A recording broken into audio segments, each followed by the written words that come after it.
Kyiv के पास ब्रोवरी में रूस का बड़ा हमला, ये एक और बड़ी जानकारी। तो आसपास के जितने इलाके हैं वहां पर लगातार हमले बढ़ते जा रहे हैं।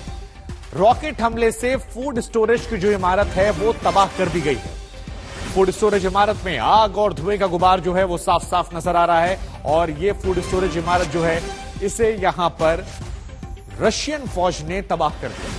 यूक्रेन के अंदर तबाही की, बर्बादी की एक एक तस्वीरें लगातार सामने आ रही हैं। और इस वक्त जो तस्वीर हम आपको दिखा रहे हैं वो ब्रोवरी की तस्वीर है।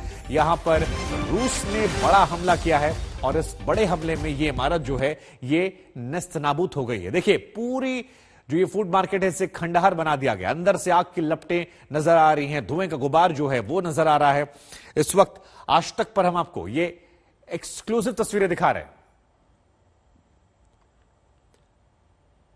तो ये तस्वीरें लगातार हम आपको दिखा रहे हैं। गौरव सावंत हमारे संवाददाता, उनके पास हम जाएंगे, लेकिन उससे पहले श्वेता के पास हम चलते हैं और श्वेता समझते हैं। श्वेता, ये ब्रोवरी की तस्वीरें हम दिखा रहे हैं। तस्वीरें शहर दर शहर नाम भले ही बदलते जा रहे हैं, लेकिन कहानी कमोबेश एक तरीके की है कि अब रूसी फौज जो जोन में आ गई है, जहां से विरोध आएगा या उसे जो लेगा वो नेस्तनाबूद हो जाएगा, बर्बाद हो जाएगा। क्या यही हश्र कीव का होगा? कब तक कीव बचेगा? जी देखिए शुभांकर, वही एक थ्योरी जिसके साथ सब चल रहे थे अभी तक कि क्या कीव पर निशाना साधेगा या नहीं साधेगा रूस। लेकिन जिस तरीके से हम ये सारी चीजें देख रहे हैं अभी, चेरनिहिव की में जो गुजरा है उसके बारे में यहाँ के टीवी चैनलों पर बहुत ज्यादा चर्चा हो रही है। वो ये कि यहाँ के मेयर से कहा गया कि चेरनिहिव को जब रूसी सेना आगे बढ़ रही थी उनसे कहा गया कि अब रूस के कब्जे में है तो आप अपनी गद्दी पर बने रहिए, लेकिन आप सीधे तौर पर ये देखिए कि जो आप हमारे मेयर बनके यहाँ पर काम कीजिए। उन्होंने खुद को गोली मार ली और लेकिन रूस के साथ आने को तैयार नहीं हुए। तो यहाँ पर जनता का भी ये मिजाज है। और जब जनता भी ये देख रही है ना कि आप मैटरनिटी हॉस्पिटल्स को टारगेट कर रहे हैं, आप टारगेट कर रहे हैं उन खाने के गोदामों को, तो सीधे तौर पर वहां सवाल बड़ा हो जाता है। अंदर से विरोध है, लोग आक्रोशित हैं, बंदूकें उठा रहे हैं, लेकिन सामने से रूस का भी रवैया हो गया कि जो सामने आएगा उसे बर्बाद किया जाएगा अपने मंसूबों को पूरा करने में।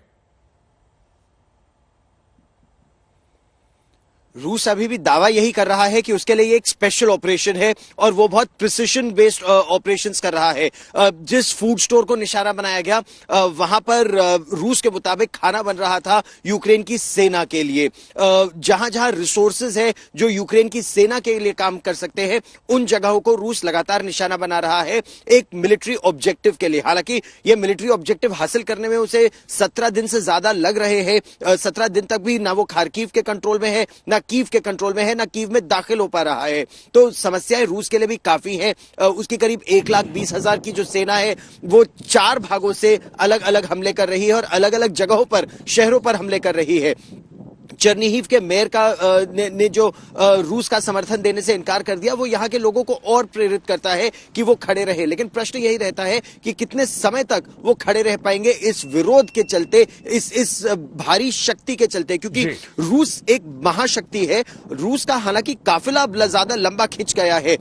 उसको जो 90 मील का रास्ता तय करना था वहां से वो 4 ग्रुप्स में स्प्लिट हो गई है उसकी फोर्सेस, और 4 जो स्प्लिट हो गए हैं उनके सप्लाई लाइन वो पूरी तरह से मेंटेन क्या कर पाएगा आने वाले दिनों में। क्योंकि जिन कमांडो से हमारी बात हुई थी और आज तक पर हमने उनका इंटरव्यू भी दिखाया कि उनकी कोशिश क्या है कि वो सप्लाई लाइन तोड़ दे, कि रूस के भी सिपाही अपने घर से 90 मील दूर अगर लड़ रहे हैं तो उनके पास गोला बारूद ना पहुंच पाए, खाना ना पहुंच पाए, रसद सामग्री ना पहुंच पाए और वो तितर बितर हो जाए।